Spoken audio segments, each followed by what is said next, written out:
welcome back to Carly's Creations, and we're taking a different approach today.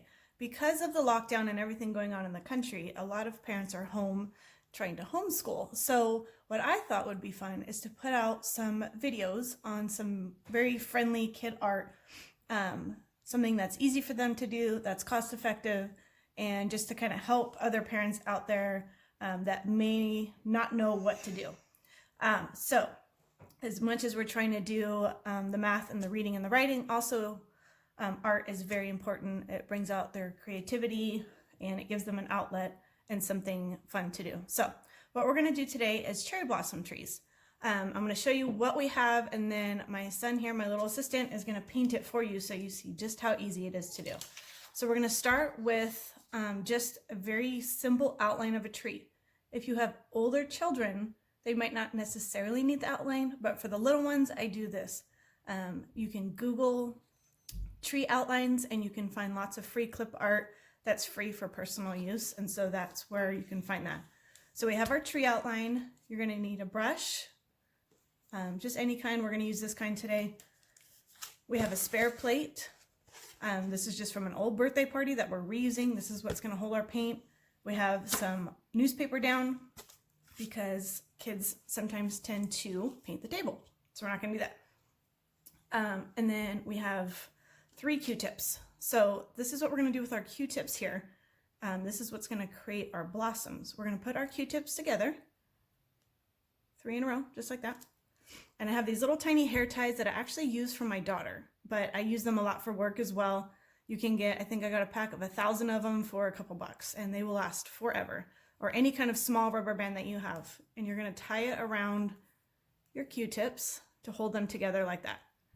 Now, if you don't have the little rubber band, it's not a big deal. They can just hold it together. I just happen to have a bunch on hand, so I use it. Okay? And so you're going to create a little circle of Q-tips. Okay? We're going to set that aside. Now for our paints, we're going to use a handful of different acrylic paints. These are very inexpensive at craft stores, usually around 67 cents a bottle for these small ones. So I just have a bunch on hand because I use them for work all the time. You may not. You can find them at Walmart and stores that are still open for food. So we're going to use green. We're going to use some blue for the sky, some brown for the trunk. We're going to use pink and red and a little bit of white for our blossoms. So you need very little of these colors. A little bit goes a long way, so don't put a ton on their plate. We're going to put little tiny daubs of each color.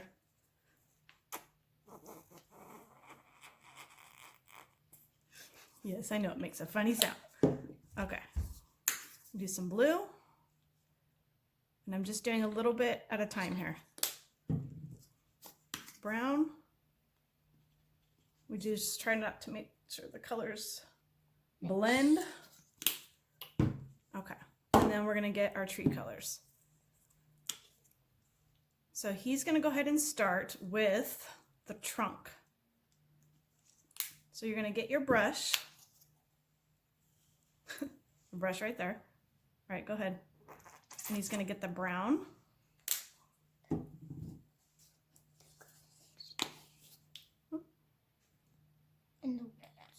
Okay. So he's going to go ahead and get the brown paint. Get the brown paint. Okay, and he's going to paint the trunk of his tree brown. Move your hand a little bit so they can see. There you go. Okay. So go ahead and paint the trunk of your tree brown. This is where the outline helps for the little ones. Like I said, if you have older ones, they might want to try that creativity on their own and draw their own trunk.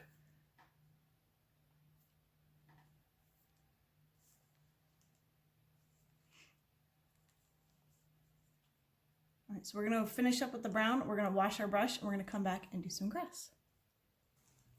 Okay, so our trunk is painted. Now, it's okay. We're going to go ahead and get our green for our grass.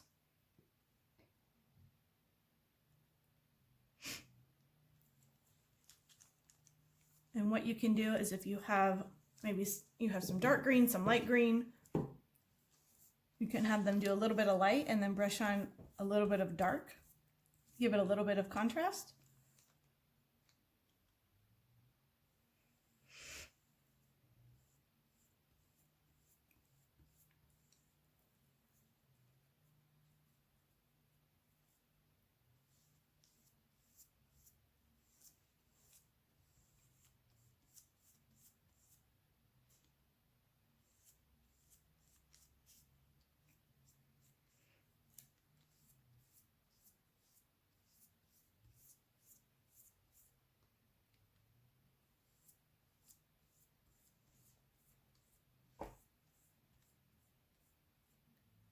All right, so we've got our grass filled in, and what you can do from here is you can get your brush and wisp up little by little with a little bit on your paint to create that grass look.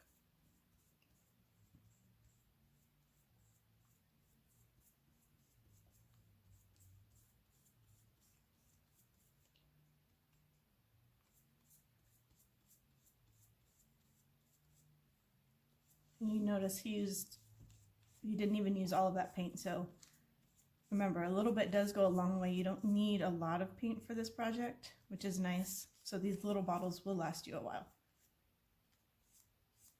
All right, so now that we have our grass done, what we're gonna do is we're gonna move to our petals. So this is where our little contraption comes in.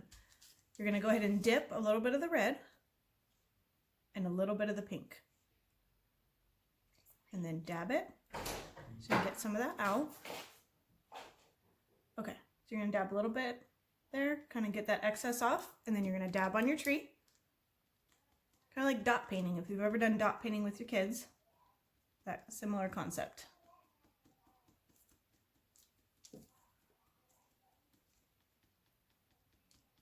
Now you can do this in pink, and then you can go over with little dots of red, and then little dots of white on top. You can even do fall colors if you wanted to do oranges and yellows.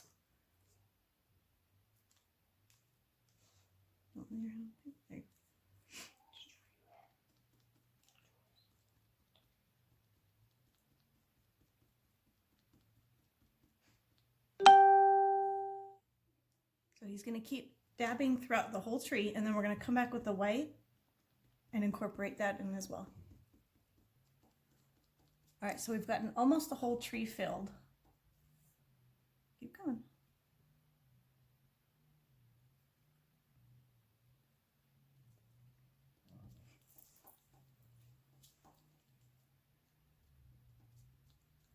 And then once you get your tree filled with all of your balloons, to give it a little bit more contrast, you can flip your Q-tips over to the clean side, and you're going to dab a little bit of white. And then dab it on here again, remember? All right. And then we're just going to do little bits of white throughout the tree.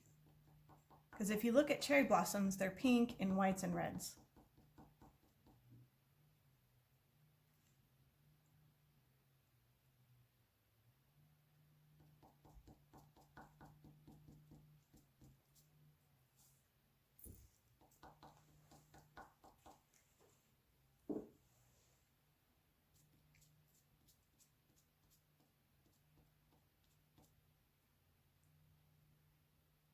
Okay. Now it's time for our sky. So here's a few things that we can do with the sky. We do have the blue, so we're going to go ahead and paint the sky blue. Go ahead. Go ahead. Once you have your blue sky, you could use the white to create some clouds in the sky. On one of them, so we did this yesterday as a family for our projects, and so this is how one of my sons came out. So I happen to have just little star glitters on hand because of, you know, all the glitter that I have. So in our case, I gave them, you know, some star glitter, so it was just fun for them to incorporate. Most people don't have star glitter on hand, and I get that. So what you can do instead is they can just dab little dots of white throughout the sky if they're wanting to do kind of a nighttime effect, and then that would also create the illusion of stars.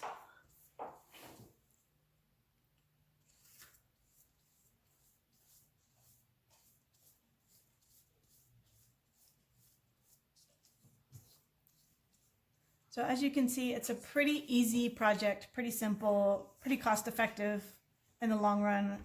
You know, it doesn't cost more than $1 to make this. So you can use scrap paper. If we have a whole scrap paper bin, and we usually use the back side of that. So you're not even having to use new paper. And like I said, the paints are very inexpensive, about 67 cents a little bottle. So pretty easy, but it's fun for them to do. My kids enjoyed doing this. So I hope you like this video. I know it's a little bit different than my normal crafting videos, but with everyone being stuck at home, I thought this might be a fun kind of outlet for the kids to do and a nice mental break for everybody. So I'll be putting out a couple more videos of all different types of arts and crafts projects for kids to hopefully help some of you parents home.